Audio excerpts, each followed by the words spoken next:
நீங்கள்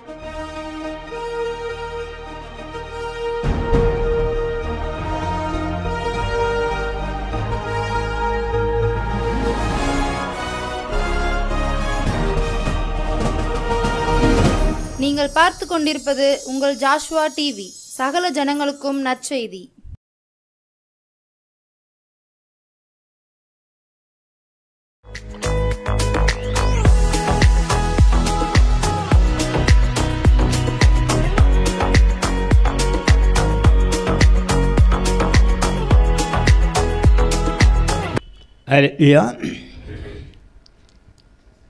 விசேஷமாக Joshua TV நேயர்களுக்கு கர்த்தராகிய இயேசு கிறிஸ்து நாமத்தினாலே உங்களை வாழ்த்தி வரவேற்கிறேன். கர்த்தர் உங்களை ஆசீர்வதிப்பாராக. விசேஷமாக இன்றைக்கு கர்த்தர் கொடுக்குற வார்த்தையை நீங்கள் கேட்டுக்கொண்டு இருக்கிறபடினால இந்த ஜோஷ்வா டிவி மூலமாக அநேகர்கள் பார்த்து திருப்தி அடைந்திருக்கிறீர்கள். கர்த்தர் உங்களை அற்புதம் அடையாளங்களால் உங்களை ஆசீர்வதிக்கிறார். மீண்டுமாக கர்த்தருடைய வார்த்தை ஒரு வசனத்தை வாசித்து வருகிறேன். 86ஆம் சங்கீதம் 6வது வசனத்திலே தாவீது இப்படியாக நம்முடைய ஜெபத்தை குறித்து நாட்களிலே பேச கர்த்தர் பயன்படுத்தியிருக்கிறார். 6வது வசனம் சொல்லுகிறது, கர்த்தாவே என் ஜெபத்திற்கு செவி கொடுத்து என் விண்ணப்பங்களின் சத்தத்தை கவனியும் அப்படின்னு சொல்லி இந்த சங்கீதக்காரர் இப்படியாக பேசியிருக்கிறார். அப்படின்னு சொன்னால் ஜெபம்னா என்ன அப்படின்னா, தாவீது ராஜா அந்த நாட்களில் ரொம்ப ஒரு போராட்டமாக மாமனும் மருமனுக்குள்ள ஒரு போராட்டம் இருந்திருக்கிறது. அதனால் இதை வசனத்தோடு செபித்து ஒரு கவி பாடி கர்த்தருடைய வார்த்தைகளை கடந்து செல்ல ஆசைப்படுகிறேன். தாயானவள் மறந்தாலும் நீர் என்னை மறப்பதில்லை. தாயானவள் மறந்தாலும் நீர் என்னை மறப்பதில்லை. தஞ்சம் தஞ்சம் இயேசு எங்கள் நெஞ்சின் தெய்வம் இயேசு. தஞ்சம் தஞ்சம் இயேசு எங்கள் நெஞ்சின் தெய்வம் இயேசு. தாயானவள் மறந்தாலும் நீர் என்னை மறப்பதில்லை. கர்த்தருக்கோ காத்திருப்போர் வெட்கப்பட்டு போவதில்லை. கர்த்தருக்கோ காத்திருப்போர் வெட்கப்பட்டு போவதில்லை.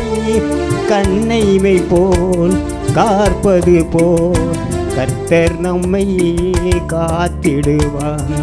கண்ணைமை போல் காப்பது போல் கர்த்தர் நம்மை காத்திடுவார். தஞ்சம் தஞ்சம் இயேசு எங்கள் நெஞ்சின் தெய்வம் இயேசு.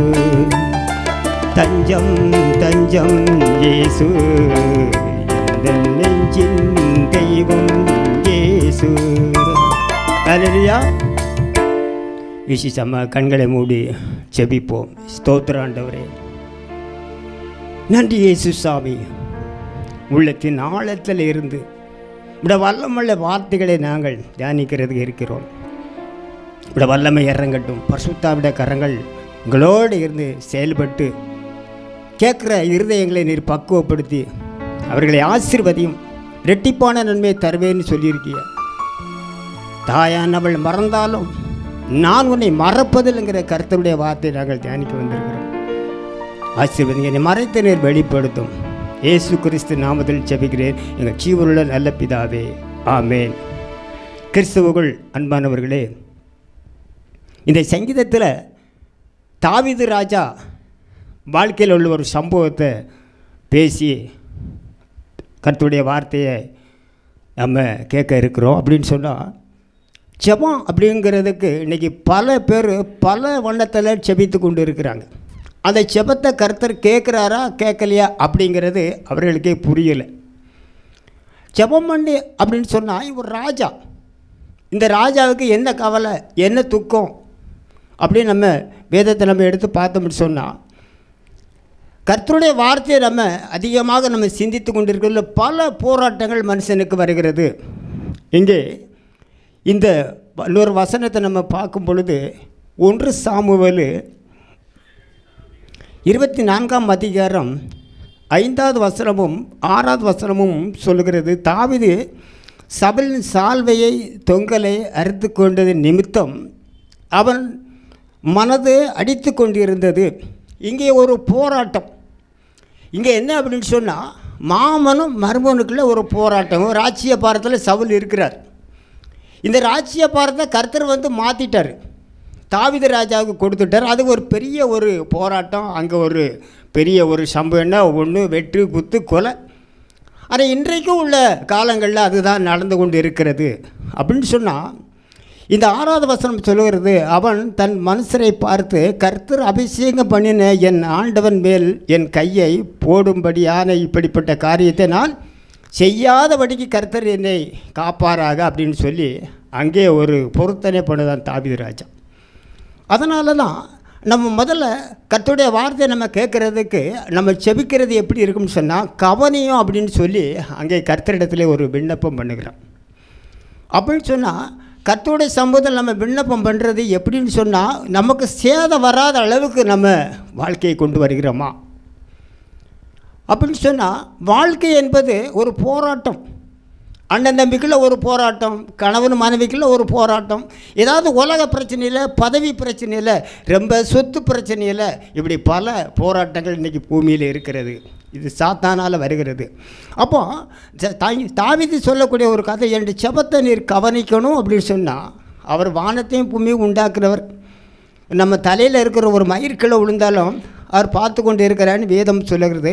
அப்படின்னு சொன்னால் இவனுடைய செபம் எப்படி இருக்குன்னா, ஆண்டவர் என் செபத்தை நீர் கவனிக்கணும் அப்படின்னு சொல்லி இங்கே ஒரு பொருத்தனை பண்ணுகிறான். பிரியமானவர்களே, அப்படின்னு சொன்னால் ஆண்டவராகிய இயேசு கிறிஸ்து நாட்களிலே நமக்கு அற்புத அடையாளங்களை செய்து கொண்டு இருக்கிறான்னு சொன்னால், இன்னொரு தீர்க்கதரிசி சொல்கிறாரு. எரேமியா தீர்க்க தரிசனத்தில் 33ஆம் அதிகாரத்தில் 3வது வசனத்தில் அங்கே இப்படியாக எரேமியா தீர்க்கதரிசி சொல்கிறார். அப்படின்னு சொன்னால் எரேமியா 33:3வது வசனம் சொல்லுகிறது, என்னை நோக்கி கூப்பிடு, அப்பொழுது நான் உனக்கு உத்தரவு கொடுத்து நீ அறியாததும் உனக்கு எட்டாதமான பெரிய காரியங்களை உனக்கு அறிவிப்பேன் என்று சொல்லி இங்கே ஒரு வார்த்தையை கொடுக்குறேன். ஒரு கவியை நான் பாட ஆசைப்படுகிறேன். உள்ளங்கையில் மறைந்தவரை ஒரு நாளும் கைவிடாதவரை, உள்ளங்கையில் மறைந்தவரை ஒரு நாளும் கைவிடாதவரை, உயிர் உள்ள நாள் வரைக்கும், உயிர் உள்ள நாள் வரைக்கும் நான் கீர்த்தனம் பண்ணிடுவேன். உயிர் உள்ள நாள் வரைக்கும் நான் கீர்த்தனம் பண்ணிடுவேன். தஞ்சம் தஞ்சம் இயேசு, என் நெஞ்சின் தெய்வம் இயேசு. தஞ்சம் தஞ்சம் இயேசு, எந்த நெஞ்சின் தெய்வம் இயேசு. ஹல்லேலூயா. இப்படியாக நாட்களிலே மாமன் மருமனுக்கு ஒரு போராட்டம். ஆனால் இந்த இயேசு சொல்லக்கூடிய ஒரு வார்த்தை என்ன அப்படின்னு சொன்னால், தாய் மறந்தாலும், கூட பிறந்த சகோதரர்கள் மறந்தாலும், இன்னும் நண்பர் உற்றார்கள் எத்தனை பேர் நம்ம உயிரோடு நேசிக்கிறவங்க மறந்தாலும் நான் உன்னை மறப்பதில்லை அப்படின்னு சொல்லி தான் இங்கே ஒரு வார்த்தையை கர்த்தர் கொடுக்குறாரு. யோவான் எழுதின சுவிசேஷம் 15ஆம் அதிகாரம் 10வது வசனம் சொல்லுகிறது, என் கற்பனைகளை கைக்கொள்ளுங்க அப்படின்னு சொல்கிறார். பிரியமானவர்களே, காரணம் என்ன அப்படின்னு சொன்னால், என் கற்பனைகளை நீங்கள் கைக்கொள்ளணும் அப்படின்னு சொன்னால் என்ன காரணம் அப்படின்னு இந்த இயேசு நமக்கு சொல்லியிருக்காருன்னு சொன்னால், இவர்களெல்லாம் இந்த 10 கட்டளையை கை கொண்டிருக்கிறார் தாவீது ராஜா. அதனால் தான் அந்த ராட்சிய பாறை அவருக்கு கிடைத்தது. ஆனால் சவுல் என்ன பண்ணார் அப்படின்னு சொன்னால், நீ பலி இடக்கூடாதுங்கிறது வைத்து அவர் பலி வேண்டுக்கு முன்னே மனுஷ ஒரு சாயலை செய்த அப்படின்னால அந்த சவுலுக்கு அந்த ராட்சிய பாரம் போய்விட்டது. ஆனால் தாவீது ராஜா ஒரு பக்தன், இஸ்ரவேல் ஆண்ட ராஜா. அதனால் அவன் ராஜ்யபாரம் இன்றைக்கும் அதே சந்தையில் கிறிஸ்து பிறந்திருக்கிறார். அப்படின்னு சொன்னால் இந்த 15ஆம் அதிகாரம் யோவான் சுவிசேஷம் 15ஆம் அதிகாரம் 10வது வசனம், நான் என் பிதாவின் கற்பனைகளை கை கொண்டு அவருடைய அன்பிலே நிலைத்திருக்கிறது போல நீங்களும் என் கற்பனைகளை கை கொண்டிருந்தால் என்னுடைய அன்பிலே நிலைத்திருப்பீர்கள் என்று சொல்லி இங்கே ஒரு வார்த்தையை இயேசு கிறிஸ்து நமக்கு கொடுத்துருக்கிறார். பிரியமானவர்களே, இந்த வார்த்தை என்ன கற்பனை அப்படின்னு சொன்ன என்ன, அவருடைய உபதேசம் என்ன அப்படின்னு நம்ம சிந்தித்து பார்த்தோம் அப்படின்னு சொன்னால், முதலாவது இந்த தாவீது ராஜா ஜெபிக்கக்கூடிய ஒரு காரியம் என்னன்னு சொன்னால், என்னுடைய ஜெபத்தை நீர் கவனிக்கணும் அப்படின்னு சொன்னார்.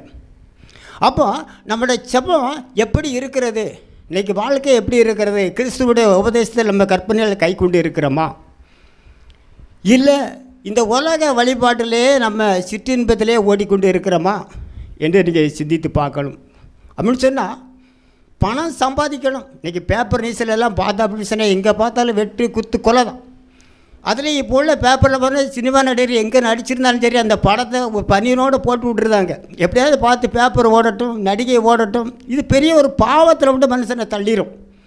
இது ஒரு நித்திய சிவனுக்குள்ளே போகாது, இந்த வேத வசனத்துக்கு ஒத்து வராது, வாழ்க்கை சரியாக வராது. இதெல்லாம் நீங்கள் யோசித்து பார்க்கணும். அதனால இயேசு சொல்லக்கூடிய வார்த்தை, என் கற்பனைகளை நீங்கள் கை கொள்ளுங்க அப்படின்னு சொன்னார். அப்போ இந்த இயேசு கிறிஸ்துவனுடைய வார்த்தையை நம்ம கை கொண்டால் நம்மளோட சரீர இச்சையில் ஓட வேண்டிய அவசியம் இல்லை, பணப்பொருளில் ஓட வேண்டிய அவசியம் இல்லை. எல்லாத்தையும் நேர்த்தியாக அவர் கொடுக்க. நாளை தினத்தை குறித்து நீ கவலைப்படாத, நாளை தினம் அதுக்கு கவலைப்படும். நாளைக்கு உனக்கு என்ன தேவை என்பது என் பரலோகத்தில் இருக்கிற பிதா அறிந்திருக்கிறார் என்று இயேசு கற்றுக் கொடுத்திருக்கிறார். பிரியமானவர்களே, அப்படி என்று சொன்னால் நம்மளோட வாழ்க்கையை நம்ம கொஞ்சம் ஆராய்ந்து பார்க்கணும். மாமனும் மருமனுக்குள்ளே ஒரு போராட்டம் வந்துச்சுன்னு சொன்னால் அந்த போராட்டத்தில் தாவீது சொல்லக்கூடிய வார்த்தைன்னா, கர்த்தரால் அபிஷேகம் பண்ணப்பட்ட மனுஷனை நான் தொட போகிறது இல்லை, கர்த்தர் காப்பாராகன்னு சொல்லி கர்த்தருடைய சமூகத்தில் ஒரு விண்ணப்பத்தை வைத்திருக்கிறான். ஆனால் அந்த விண்ணப்பத்தினுடைய ஒரு அர்த்தம் என்ன அப்படின்னு சொன்னால், கர்த்தர் மேலே அவர் ஒரு பக்தி விருத்தியாக இருக்கிறார். எல்லா மனுஷனும் தவறு பண்ணியிருந்தாங்க. வேதத்தில் நம்ம சிந்தித்து பார்த்தோம்னா பாவம் செய்யாத மனுஷன் இந்த பூமியில் கிடையவே கிடையாது என்று சொல்லப்படுகிறது. நல்லவன் ஒருவனுமே இல்லை அப்படின்ட்டார். அப்போ ஒரு ஐஸ்வர்யவான் தேவனுடைய ராஜ்யத்தை சுதந்திரித்துக் கொள்ளணுங்கிறதுக்கு நித்திய சிவனை கேட்கணும் அப்படின்னு சொல்லி என்னுடைய ஐஸ்வர்யத்தை வந்து தரித்திர கொடு அப்படின்னு சொல்லி அன்னைக்கு போனவன் தான் இன்னும் வரல. அப்போ இப்படிப்பட்ட உலகத்தில் இந்த தாவீது ராஜா ஒரு பொருத்தனையோடு இல்லை ஜெபிக்கிறார். நம்ம ஜெபம் எப்படி இருக்கிறது, நம்ம வாழ்க்கை கர்த்தருக்குள்ளே ஓடிக்கொண்டு இருக்கிறதா, கர்த்தருக்குள்ளே நமக்கு ஓடிக்கொண்டு இருக்குது அப்படின்னு சொன்னால் கர்த்தருடைய கற்பனை நம்ம கை கொண்டு இருக்கணும். அதுதான் அவர் விரும்பக்கூடிய ஒரு காரியம். அப்படின்னு சொன்னால் கர்த்தர் மேலே நம்ம பற்றுதலாக இருந்துச்சுன்னா, அன்றைக்கி இஸ்ரேல் மக்கள் வந்து அன்றைக்கு இயேசு பிரசங்கம் பண்ணி கொண்டு வரும்போது என்ன செஞ்சாங்க அப்படின்னு சொன்னால், கேட்கலை, இவன் மனுஷன் தானே அப்படின்னு சொன்னாங்க.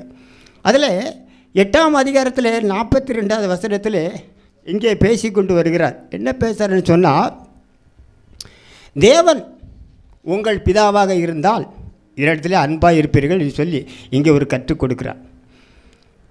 யோவான் எழுதின சுவிசேஷம், இந்த சுவிசேஷத்தில் 8ஆம் அதிகாரம் 42வது வசனத்தில் இப்படியாக இயேசு பேசுகிறார். இயேசு அவர்களை நோக்கி, தேவன் உங்கள் பிதாவாக இருந்தால் என்னிடத்தில் அன்பாக இருப்பீர்கள், ஏனெனில் நான் தேவனிடத்திலிருந்து வந்திருக்கிறேன், நான் சுயமாய் வரவில்லை, அவரே என்னை அனுப்பினார் அப்படின்னு சொன்னால், இந்த இயேசு கிறிஸ்துவ இன்றைக்கி உலகத்தில் இருக்கிற அத்தனை தெய்வங்களை எல்லாத்தையும் நம்ம சுற்றி பார்த்தோம் அப்படின்னு சொன்னால், தேவனால் அனுப்பப்பட்ட ஒரு தெய்வம்னு சொல்லி ஒன்று வந்துச்சு அப்படின்னு சொன்னால், இந்த பூமியில் இறங்கி பேசியிருக்கிறாருன்னு சொன்னால், இந்த இயேசுவை தவிர வேறு யார் வானத்திலிருந்து கீழே வந்து இறங்குறது யாருமே இன்னும் கிடையாது. பிரியமானவர்களே, கொஞ்சம் சிந்தித்து பாருங்கள். இந்த இயேசுவை நீங்கள் சொந்த ரட்சகராக ஏற்றுக்கொள்ளணும்னு சொன்னால் காலையில் செபிக்கணும், இரவில் செபிக்கணும். வேலையே முக்கியம் என்று சொல்லி போகிறோம், பொருளையே சம்பாதிக்கிற நம்ம முக்கியமாக போகிறோம். அது வியாதியை தான் கொண்டாந்து சேர்க்கும், துக்கத்தை கொண்டாந்து சேர்க்கும். அதில் நமக்கு திருப்தி கிடையாது. ஆனால் உழைக்கணும். ஆனால் கர்த்தருடைய வார்த்தையை நம்ம கண்டிப்பாக வாசிக்கணும், இது நம்முடைய கடமை என்று சொல்லி சாலமன் அங்கே எழுதியிருக்கிறார்.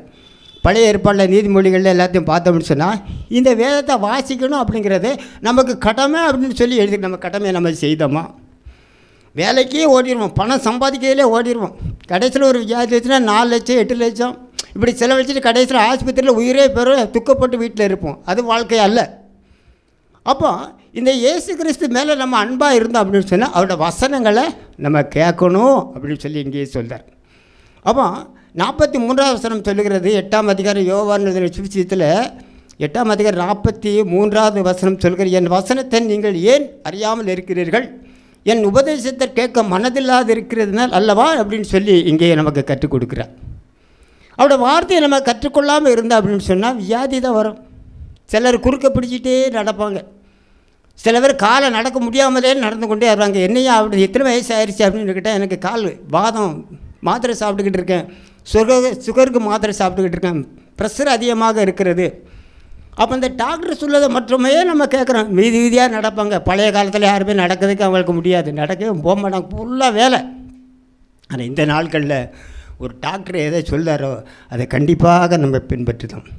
இந்த இயேசு சொல்லக்கூடிய வார்த்தை நம்ம பின்பற்றுக்கிறோமா? அவரோட வசனத்தை எதற்காக நம்ம அறியாமல் இருக்கிறோம்?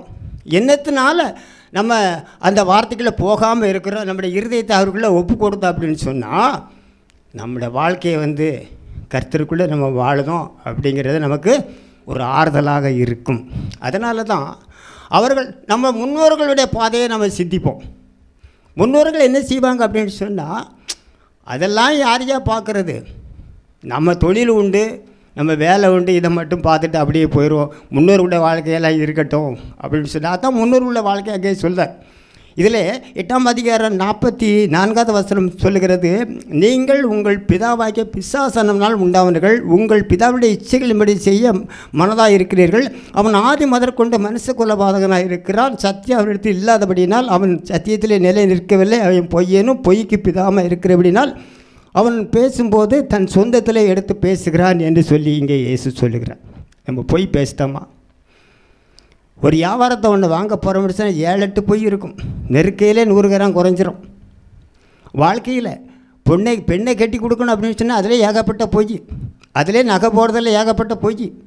இந்த பொய்யா நம்ம பேசி கொண்டு இருக்கோம்னா, ஏன் உள்ளதை சொன்னானே, என்னால் இவ்வளோ தான் முடியும், இவ்வளோ தான் என்னால் செய்ய முடியும்னு யாரும் நம்ம சொல்லலாமா? கிடையாது. பிரியமானவர்களே, நம்ம பொய்யான வாழ்க்கையை நம்ம வாழக்கூடாது, கர்த்தருக்குள்ளே வாழணும். ஆனால் மாமனுக்கும் மருமனுக்கும் உள்ள போட்டியிலே கர்த்தரால் அபிஷேகம் பண்ணப்பட்ட மனுஷரை நான் கை போடுறதில்லை அப்படின்னு சொல்லி ஒப்பு கொடுத்துட்டார் தாவீது ராஜா. அதனால் என் கற்பனைகளை நீங்கள் கை கொள்ளணும் அப்படின்னு சொன்னார். அப்போ இந்த பொய்யான வாழ்க்கையை நம்ம வாழ்ந்துக்கிட்டு இருந்தோம்னு சொன்னால், அந்த பழைய ஏற்பாட்டில் பார்த்தோம்னா எங்கே பார்த்தாலும் வெட்டு குத்து கொலை தான் நடக்கும். இன்றைக்கு அதே மாதிரி நிறைய இடத்துல கொலை தான் நடக்குது. ஆனால் இதெல்லாம் நம்ம தேசத்துக்கு சாபத்தை கொண்டு வருகிறது. இந்த இயேசுவை நம்ம சொந்த ரட்சகராக ஏற்றுக்கொண்டால் நம்ம கவலையெல்லாம் கர்த்தருக்குள்ளே நம்ம வாழ்ந்தோம் அப்படின்னு சொன்னால் நமக்கு பரலோக ராட்சியம் இருக்கிறது.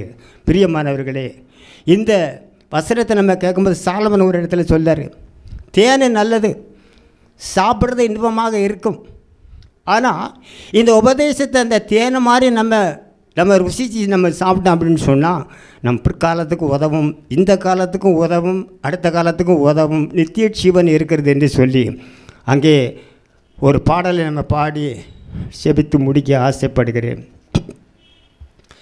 பரலோகம்தான் என் பேச்சு, பரிசுத்தந்தான் என் மூச்சு, பரலோகம்தான் என் பேச்சு, பரிசுத்தந்தான் என் மூச்சு. கொஞ்ச காலம் இந்த பூமியிலே, கொஞ்ச காலம் இந்த பூமியிலே, இயேசுவுக்காய் சுவிசேஷத்திற்காய், இயேசுவுக்காய் சுவிசேஷத்திற்காய். தானானா தானானா தானானா தானானா தானானா தானானா தானானா தானானா தானானா தானானா தானானா தானானா. என் இயேசு வருவார், மேகங்கள் நடுவே தன்னோடு சேர்த்து கொள்வார். என் இயேசு வருவார், மேகங்கள் நடுவே தன்னோடு சேர்த்து கொள்வார். கூடவே வைத்து கொள்வார், என்னை கூடவே வைத்து கொள்வார். தானானா தானானா தானானா தானானா தானானா தானானா உருமாற்றம் அடைந்து முகமுகமாக என் நேசரை நான் காண்பேன். உருமாற்றம் அடைந்து முகமுகமாக என் நேசரை நான் காண்பேன். இயேசுவை தொட்டு தொட்டு பார்ப்பேன், நான் இயேசுவை தொட்டு தொட்டு பார்ப்பேன். தானானா தானானா தானானா தானானா தானானா தானானா தானானா தானானா தானானா தானானா தானானா தானானா. சங்கீதக்காரன் தாவீதை காண்பேன், பாடச் சொல்லி நான் கேட்பேன். சங்கீதக்காரன் தாவீதை காண்பேன், பாடச் சொல்லி நான் கேட்பேன். சேர்ந்து பாடிடுவேன், அங்கு நடனம் ஆடிடுவேன். சேர்ந்து பாடிடுவேன், அங்கு நடனம் ஆடிடுவேன். தானான தானானா தானானா தானானா தானானா தானானா. பரலோகம்தான் என் பேச்சு, பரிசுத்தந்தான் என் மூச்சு. பரலோகம்தான் என் பேச்சு, பரிசுத்தந்தான் என் மூச்சு. அல்லேலூயா. அப்படியே கண்களை மூடி ஜெபிப்போம். நன்றி இயேசு சாமி. கேட்ட சத்தியங்களை நினைவிலே கொண்டு வருவோம். கர்த்தாவே, என்னுடைய ஜெபத்தை கவனியும் அப்படின்னு சொல்லி சங்கீதக்காரன் சொல்லியிருக்கிறார். அப்படின்னு சொல்லி எங்களுடைய ஜெபத்தை நீர் கண்டிப்பாக கவனிக்கணும் ஆண்டவர். கேட்ட சத்தியங்களில் ஆண்டவரே, முறுமுறுப்பு இல்லாத அளவுக்கு, குடும்பத்தில் பிரச்சனை இல்லாத அளவுக்கு தாவீது ராஜாவை மாறி ஒரு ஒப்பு கொடுத்தல், ஒரு இறக்க குணம். கர்த்தரால் அபிஷேகப்பட்ட மனுஷனை நான் அவதூறாக பேசவும் கூடாது, தேவ ஊழியர்களை எதுவும் செய்யவும் கூடாதுங்கிற எண்ணத்தில் திருச்சபை மக்கள் வாழ்ந்தால் மிகுந்த ஒரு ஆசீர்வாதத்தை கர்த்தர் நீர் கொடுப்பேர் என்று நாங்கள் விசுவாசிக்கிற ஆண்டவரே. பரிசுத்தாவே, என்னை நோக்கி கூப்பிடு, அப்பொழுது உனக்கு அறியாத எட்டாதமான பெரிய காரியங்களை நான் அறிவிப்பேன் என்று எரேமியா தீர்க்கதரிசியோடு பேசுகிற வார்த்தைகளையும் என் வசனங்களை, என் கற்பனைகளை கை கொள்ளுங்கன்னு சொல்லி ஆண்டவரே வார்த்தையை கொடுத்தீங்க ஆண்டவரே. நன்றி ஆண்டவரே. அந்த பரலோக ராஜ்யத்துக்கு, அந்த சொந்த தேசத்திற்கு எங்களை அழைத்து கொண்டு போகிறேன் என்று சொல்லி கர்த்தாக பரிசுத்தவான்கள் முன்னால் பாடியிருக்காங்க. பக்தன் சீர்காழி இயேசு பிரகாசம் அழகாக ஒரு பாடலை பாடியிருக்க. தாயானவள் மறந்தாலும் நீர் என்னை மறப்பதில்லை என்று சொல்லி பாடல் அந்நாட்களை பாடியிருக்கிறாங்க. ரெட்டிப்பான நன்மை எங்களுக்கு தர வேண்டும். சோஸ்வாட்டி மூலமாக கேட்குற உள்ளங்களை பக்குவப்படுத்தும் சர்வ சிருஷ்டிகளுடைய சுவிசித்த பிரசிகள் இந்த டிவி மூலமாக போகக்கூடிய அத்தனை மக்களை நீர் ஆசீர்வதிங்க. இந்த இசைக்கருவி போடுற சாலமனை ஆசீர்வதிங்க. கேட்ட சத்தியத்தை சொல்வதற்கு என்னை பயன்படுத்தி இந்த குடும்பங்கள் அத்தனையும், தொழில் துறை எல்லாத்தையும் ஆசீர்வதிங்க. தாழ்த்திப்படி சமூகத்தில் அர்ப்பணிக்கிறேன். இயேசு கிறிஸ்து நாமத்தில் ஜெபிக்கிறேன் எங்கள் ஜீவனில் நல்ல பிதாவே. ஆமென்.